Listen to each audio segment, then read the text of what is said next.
რატომ მცირდება 14 მუნიციპალიტეტის რაოდენობა 7-მდე ეს პრემიერმა მთავრობის სხდომაზე ახსნა. გიორგი კვირიკაშვილის თქმით, ბოლოს 3 წლის განმავლობაში არაერთი ხარვეზი გამოიკვეთა, რაც თვითმმართველობის დადებით კონტექსტში წარმოჩენას ხელს უშლის. სალომე გოგოხია პრემიერის ამ განცხადების შემდგომ კი არასამთავრობო ორგანიზაციებს დაუკავშირდა, რომლებიც კანონში ცვლილებებს კატეგორიულად ეწინააღმდეგებიან და ვნახოთ, როგორია მათი პოზიცია.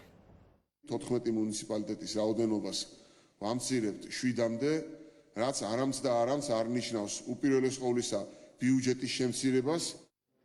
თვითმმართველობის რეფორმის მიღებიდან 3 წლის შემდეგ და არჩევნებამდე 7 თვით ადრე მთავრობა ფიქრობს, რომ მუნიციპალიტეტებში ფუნქციების დუბლირება ხდება. ამ რაიონებში იყო ორხელისუფლებიანობა, იყო უამრავი პრობლემა აღსრულების ეფექტიანობის კუთხით და ასევე ფუნქციების გაორების კუთხით.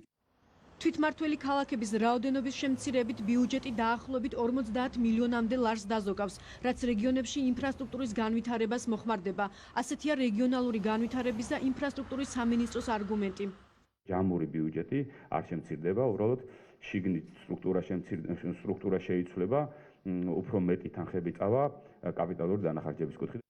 რეფორმის შედეგად გამგებლის პოსტი გაუქმდება და ყველა მუნიციპალიტეტს არჩეული მერი ეყოლება. მთავრობა აქაც ფიქრობს, რომ ფუნქციები დუბლირებულია, თუმცა ირწმუნება, რომ ცვლილება საკრებულოებს არ შეეხება და დეპუტატების რაოდენობა არ შემცირდება.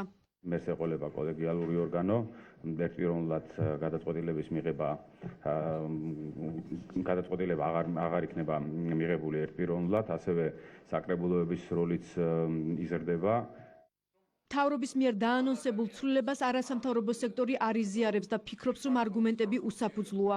აუცილებელი არის, რომ ხელისუფლების წარმომადგენლებმა ძალიან კაფიოდ და ნათლად გაითავისონ თუ რას ნიშნავს თვითმმართველობა, რას ნიშნავს დეცენტრალიზაციის პროცესი და რა შედეგი შეიძლება მოყვეს აი ამ დაგეგმილ ცვლილებებს. თუ ცალკე ავიღებთ აი ამ პროცესს შერწყმის პროცესს და სხვა არაფერი არ განხორციელდება, წინ არ გადაიდგება ნაბიჯები, რაც არის დღეს პრობლემური ადგილობრივი თვითმმართველობის კუთხით, ანუ რეალურად თალსახად უარყოფითად შეფასდება ჩვენი მხრიდან. არასამთავრობო სექტორის შეფასებით თვითმმართველი ქალაქების გაუქმებით რეგიონებში დემოკრატიის ხარისხი შემცირდება. ზოგიერთი კი მთავრობის ამ გადაწყვეტილებას მოახლოებულ თვითმმართველობის არჩევნებს უკავშირებს.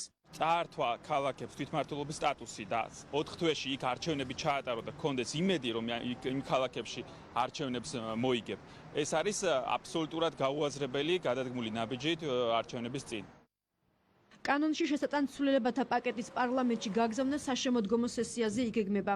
რეფორმის შედეგად თვითმმართველი ერთეულის სტატუსს დაკარგავს ზუგდიდი, ოზურგეთი, გორი, თელავი, ახალციხე, მცხეთა და ამბროლაური.